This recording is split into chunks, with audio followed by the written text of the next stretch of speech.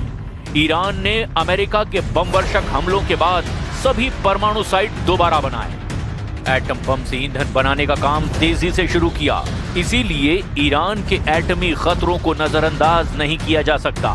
और इतना ही नहीं, अमेरिका और इजराइल से युद्ध में ईरान को एक समुद्री रूट से बड़ी मदद मिलेगी। ये हॉर्मुज जलडमरू मध्य है, जहां से दुनिया के बड़े हिस्से को तेल सप्लाई होती है। ईरान के हॉर्मुज का गेट बंद कर दिया गया, तब बड़े बड़े देश में हड़कंप मच सकता है। इस संकरे समुद्री रास्ते पर ईरान का दबदबा है। ईरान के पास अपनी सेना के साथ खूंखार लड़ाकों के कई ग्रुप हैं। यमन के हूथी, लेबनान के हिजबुल्ला, ईरान के शिया मिलिशिया, सीरिया के साथ कई और खाड़ी देशों में ईरान समर्थित लड़ाका संगठन हैं, जिनसे ईरान सुपर पावर को जबरदस्त टक्कर दे सकता है। अमेरिका के लिए ईरान से टकराने पर जो सबसे बड़ा रिस्क है, वो उसके खाड़ी देशों में बने अड्डे हैं। अमेरिका के 100 सैन्य अड्डे खाड़ी देशों में हैं, जहां करीब 40,000 जवान तैनात हैं। बहरीन में मौजूद ईसा एयरबेस को अमेरिकी वायुसेना संचालित करती है। बहरीन में अमेरिका का बड़ा मिलिट्री बेस भी मौजूद है। बहरीन में नेवल फोर्सेज सेंट्रल कमांड और अमेरिकी नौसेना के 5वें बेड़े का मुख्यालय भी है। इसके अलावा भी अमेरिका के Kuwait, Oman, Iraq, Jordan, Philippines, Qatar, Saudi Arab, Seychelles, Syria, Thailand और संयुक्त अरब अमीरात में सैन्य अड्डे मौजूद हैं। ट्रंप को भी पता है कि ईरान पर हमले के बाद करारा जवाब मिलेगा। यही वजह है कि प्रेसिडेंट ट्रंप अब भी ईरान से बातचीत के लिए तैयार हैं। The leaders of Iran called, they want to negotiate. I think they're tired of being beat up by the United States. Iran wants to negotiate, yes. We may meet with them. I mean, a meeting is being set up, but we may have to act because of what's happening before the meeting. But a meeting is being set up. Iran called, they want to negotiate.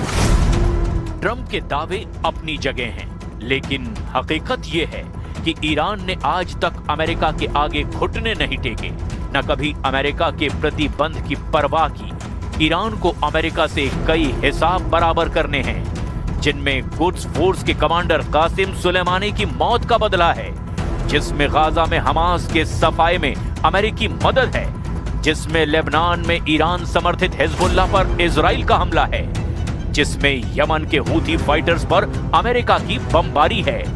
Iran America की ऐतिहासिक दुश्मनी सिर्फ धमकी और चेतावनी तक सीमित नहीं, ईरान ने साल 1979 में अमेरिका को ताकत का एहसास कराया था।